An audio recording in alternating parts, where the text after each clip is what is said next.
హస్తినపీఠంపై ఆధిపత్య పోరు రసవత్రంగా మారుతోంది. ఒకవైపు అప్రతిహతంగా దూసుకుపోతున్న కమలదళం, మరోవైపు పుంజుకున్నామని సంబరపడుతున్న హస్తం. కానీ తెరవెనుక అసలు రాజకీయ చదరంగం ఇప్పుడే మొదలైంది. చక్రం తిప్పేది జాతీయ పార్టీలా, లేక శాసించేది ప్రాంతీయ పార్టీలా? ఇండియా కూటమిలో రేగుతున్న చిచ్చు దేశంలో థర్డ్ ఫ్రంట్కు దారితీస్తుందా? భవిష్యత్తులో రాబోయే ఆ పెను రాజకీయ తుఫానేంటి?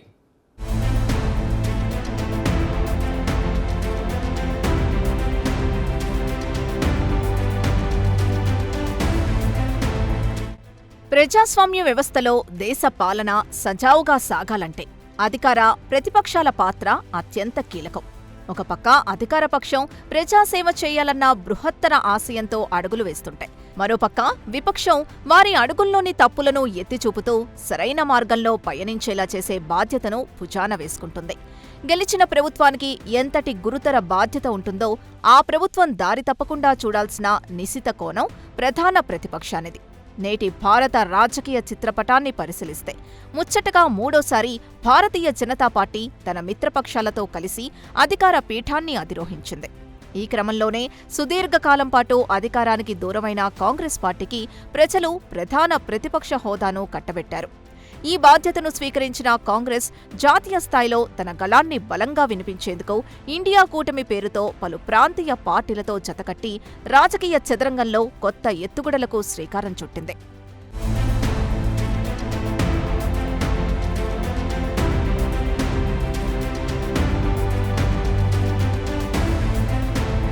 అయితే ప్రస్తుత రాజకీయ పరిస్థితులు కేవలం అధికార ప్రధాన ప్రతిపక్షాల చుట్టూ మాత్రమే తిరగడం లేదు.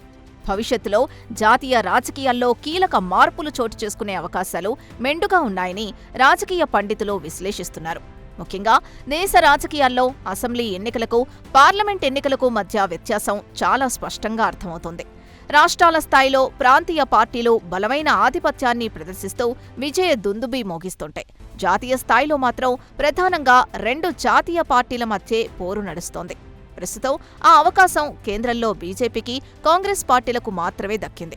ఇక్కడే అసలైన రాజకీయ చతురత బయటపడుతుంది. సొంతంగా మ్యాజిక్ ఫిగర్ సాధించలేని పరిస్థితుల్లో జాతీయ పార్టీలు ప్రాంతీయ పార్టీల మద్దతు కోసం వెంపర్లాడటం పరిపాటిగా మారింది.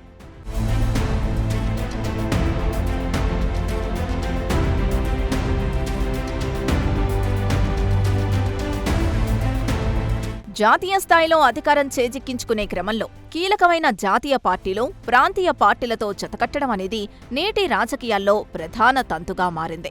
సింగిల్ లార్జెస్ట్ పార్టీగా అవతరించినప్పటికీ అధికారాన్ని సుస్థిరం చేసుకునేందుకు అవసరమైన పూర్తి మెజారిటీ సొంతంగా లేనప్పుడు ప్రాంతీయ పార్టీల ప్రాధాన్యత అమాంతం పెరిగిపోతుంది.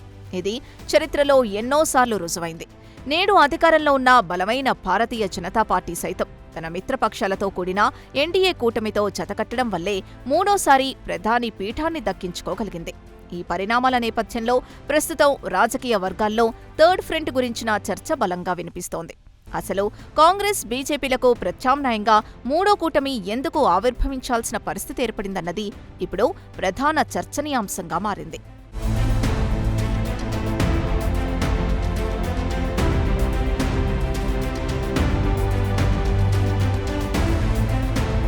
ఈ థర్డ్ ఫ్రంట్ ఆలోచనల వెనుక ఉన్న మూలాల్ని వెతకాలంటే గత 10 ఏళ్ల దేశ రాజకీయ ముఖచిత్రాన్ని ఒకసారి నిశితంగా గమనించాలి. 2014 సార్వత్రిక ఎన్నికల నుంచి దేశ రాజకీయాల్లో కమలం పార్టీ తనదైన శైలిలో చక్రం తిప్పుతోంది. అదే సమయంలో ఒకప్పుడు దేశాన్ని ఏలిన కాంగ్రెస్ పార్టీ పరిస్థితి దయనీయంగా మారింది. వరుసగా 10 ఏళ్ల పాటు కనీసం ప్రతిపక్ష హోదా కూడా సాధించుకోలేని స్థితికి ఆ పార్టీ దిగజారింది. ఆ ప్రతికూల పరిస్థితుల నుంచి బయటపడేందుకు హస్తం పార్టీ అగ్రనేత రాహుల్ గాంధీ చేపట్టిన భారత జోడో యాత్ర, సమకాలీన ప్రజా సమస్యలపై చేసిన నిరంతర పోరాటం అనూహ్య ఫలితాల్నిచ్చాయి. ఆ పోరాటాల ఫలితంగానే 2024 సార్వత్రిక ఎన్నికల్లో కాంగ్రెస్ పార్టీ సగౌరవంగా ప్రతిపక్ష హోదాను దక్కించుకోగలిగింది. కానీ కేవలం ఒక ప్రతిపక్ష హోదా దక్కినంత మాత్రాన కాంగ్రెస్ పార్టీ సంబరపడిపోతే సరిపోతుందా? అసలు సవాలు ఇక్కడే ప్రారంభమైంది.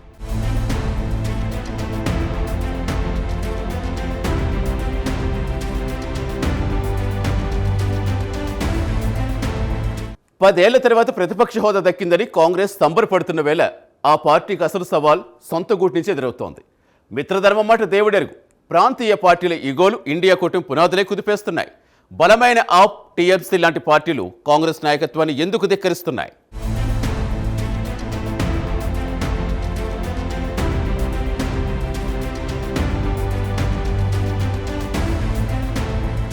గుర్రం గుడ్డిదైనా దానాకు తక్కువ లేదు అన్న సామెత చందంగా నేడు కాంగ్రెస్ పార్టీ పరిస్థితి తయారైంది. ప్రతిపక్ష హోదా దక్కినా అంతర్గత మిత్రపక్షాల సమస్యలు ఆ పార్టీని ఉక్కిరిబిక్కిరి చేస్తున్నాయి. ఇక్కడే కాంగ్రెస్ కష్టాలు బహిర్గతమవుతున్నాయి. బీజేపీ తన మిత్రపక్షాలతో ఎలాంటి పొరపచ్చాలు లేకుండా అత్యంత చాకచక్యంగా సమన్వయంతో రాజకీయాలు నడుపుతుంటే, కాంగ్రెస్ నేతృత్వంలోని ఇండియా కూటమి పరిస్థితి ఇందుకు పూర్తి భిన్నంగా ఉంది. పేరుకే వారు మిత్రపక్షాలు తప్ప ఆచరణలో ఆ ఐక్యత మచ్చుకైనా కనిపించడం లేదు. ముఖ్యంగా ఆప్, టీఎంసీ వంటి క్షేత్రస్థాయిలో బలమైన పునాదులున్న ప్రాంతీయ పార్టీలు కాంగ్రెస్ పార్టీ నాయకత్వాన్ని అంగీకరించేందుకు ససేమిరా అంటున్నాయి. దీనివల్ల ఇండియా కూటమి భవిష్యత్తుపై తీవ్రమైన అనుమానాలు వ్యక్తమవుతున్నాయి.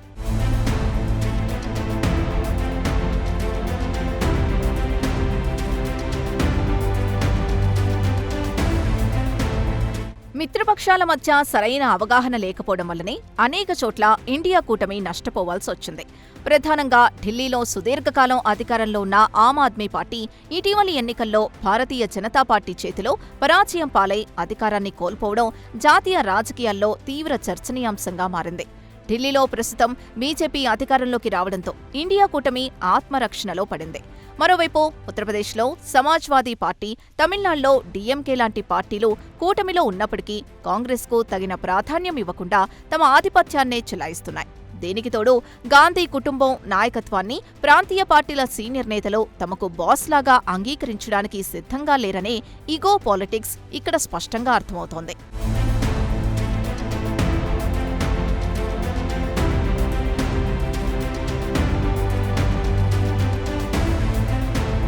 రాబోయే అసెంబ్లీ ఎన్నికల్లో పశ్చిమ బెంగాల్లో టీఎంసీ అధినేత్రి మమతా బెనర్జీ ఏకంగా వరుసగా 4సారి సొంతంగా అధికారాన్ని చేజిక్కించుకునేందుకు చకచకా పావులు కదుపుతున్నారు.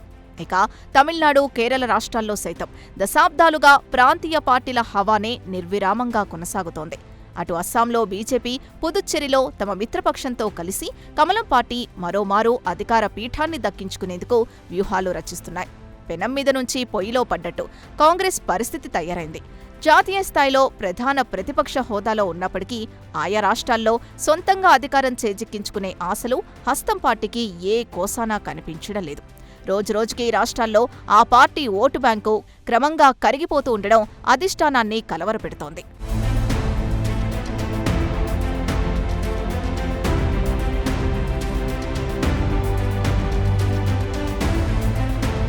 కాంగ్రెస్ పార్టీ ఓటు బ్యాంకు పడిపోతూ ఉండడం కేవలం ఆ పార్టీని మాత్రమే కాదు, ఇండియా కూటమిలోని ఇతర మిత్రపక్షాలను సైతం తీవ్రంగా హైరానా పెట్టిస్తున్న ప్రధానాంశం.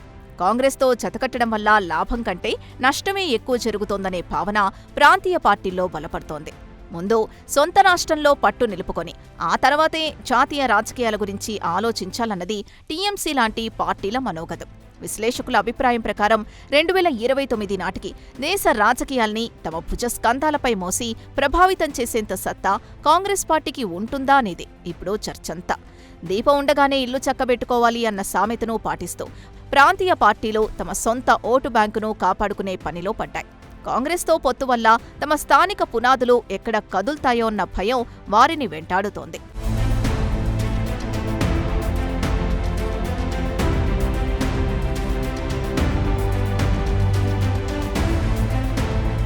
దీపం ఉండగానే ఇల్లు చక్కబెట్టుకునే పనిలో ప్రాంతీయ పార్టీలు పడితే, కమల్నాథులు మాత్రం వ్యూహాత్మకంగా తమ ఓటు బ్యాంకును సుస్థిరం చేసుకున్నారు.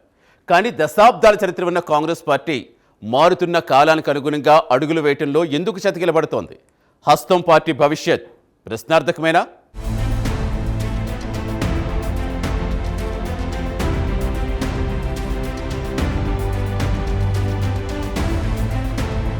వాస్తవానికి నేడు దేశ రాజకీయాల్లో తమదైన ముద్ర వేస్తూ చక్రం తిప్పుతున్న పలువురు ప్రాంతీయ పార్టీల అగ్రనేతలు ఒకప్పుడు కాంగ్రెస్ స్కూల్లో ఓనమాలు నేర్చుకున్నవారే కావడం గమనార్హం.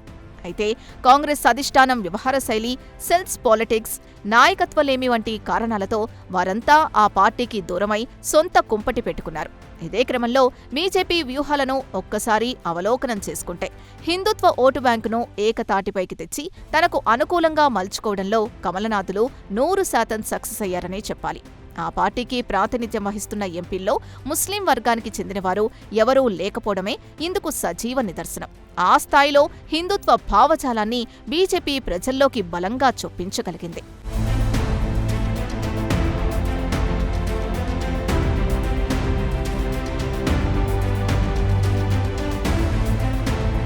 కానీ కాంగ్రెస్ పార్టీ క్షేత్రస్థాయి పరిస్థితి అలా లేదు. ఆధునిక రాజకీయాలకు అనుగుణంగా మారకుండా కేవలం సెక్యులరిజం అనే పాత భావాలనే పట్టుకుని వేలాడుతూ ఉండడం ఆ పార్టీకి అతిపెద్ద మైనస్గా మారింది. ఇటీవల మహారాష్ట్ర, ఉత్తరప్రదేశ్, రాజస్థాన్ వంటి ఉత్తర, పశ్చిమ భారత రాష్ట్రాల్లో కాంగ్రెస్ కాస్త పుంజుకున్నప్పటికీ సొంతంగా నిర్ణయాత్మక శక్తిగా ఎదగలేకపోతోంది. దక్షిణాదిలో కొంత మెరుగైన ఓటు బ్యాంకును నిలుపుకోవడంలో సక్సెస్ అయినా హిందీ బెల్టులో ఆశించిన స్థాయిలో బలపడకపోవడం ఆ పార్టీ శ్రేణుల్ని కలవరపెడుతోంది. ప్రజా సమస్యలపై గళమెత్తే స్థానిక నాయకత్వాన్ని బలోపేతం చేసే దిశగా అధిష్టానం అడుగులు వేయకపోవడం భవిష్యత్తులో ప్రత్యామ్నాయ రాజకీయ శక్తుల ఆవిర్భావానికి బలమైన సంకేతాలిస్తుంది.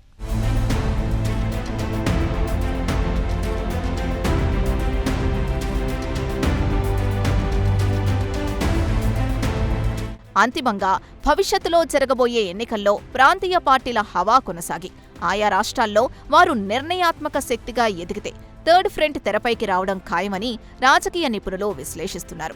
అయితే కాంగ్రెస్, బీజేపీ లాంటి జాతీయ పార్టీల ప్రత్యక్ష లేదా పరోక్ష మద్దతు లేకుండా కేవలం ప్రాంతీయ పార్టీలతో ఏర్పడే మూడో కూటమి దేశ చరిత్రలో సుదీర్ఘకాలం పాటు నిలబడిన దాఖలాలు లేవనే చేదు వాస్తవాన్ని కూడా ఇక్కడ గమనించాలి. గతంలో జరిగిన థర్డ్ ఫ్రంట్ ప్రయోగాలు సరైన నాయకత్వలేమి, ఓటు బ్యాంకు సమన్వయ లోపం కారణంగా సక్సెస్ కాలేకపోయాయి. కానీ ప్రస్తుత పరిస్థితుల్లో బీజేపీ వంటి బలమైన పార్టీని ఢీకొట్టాలంటే ఈ సవాళ్లను అధిగమించి సరికొత్త రాజకీయ సమీకరణాలకు తెరతీయక తప్పదని ప్రాంతీయ పాలకులు భావిస్తున్నారు.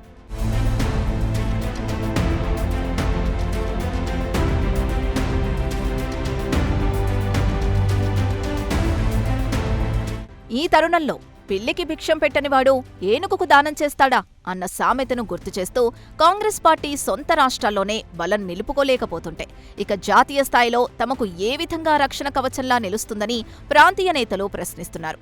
అందుకే పశ్చిమ బెంగాల్ ముఖ్యమంత్రి, బెంగాల్ టైగర్ మమతా బెనర్జీ లాంటి దీశాలురు కాంగ్రెస్పై ఆధారపడకుండా దేశ రాజకీయాలపై నేరుగా దృష్టి సారిస్తున్నారు. బీజేపీతో అలుపెరగని పోరాటం సాగిస్తూనే జాతీయ స్థాయిలో తనకంటూ ఒక ప్రత్యేక రాజకీయ స్కెచ్ను ఆమె అత్యంత బలంగా వేసుకుంటున్నారు.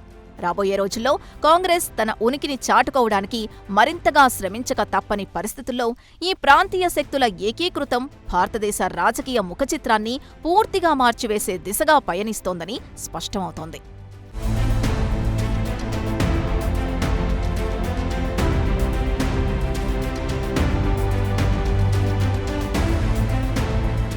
జాతీయ పార్టీల నీడలో బతకటం కాదు, ఢిల్లీ పీఠాన్ని శాసించే స్థాయికి ప్రాంతీయ శక్తులు ఎదిగాయి అనడంలో ఎలాంటి సందేహం లేదు. మమతా బెనర్జీ లాంటి నేతల ఒంటరి పోరాటాలు చూస్తుంటే రాబోయే రోజుల్లో దేశ రాజకీయ ముఖ చిత్రం పూర్తిగా మారిపోవటం ఖాయంగా కనిపిస్తోంది. బలమైన ప్రాంతీయ పార్టీల ఏకీకృతం మూడో కూటమి రూపంలో మరో రాజకీయ సునామీ సృష్టిస్తుందా? కాలమే సమాధానం చెప్పాలి.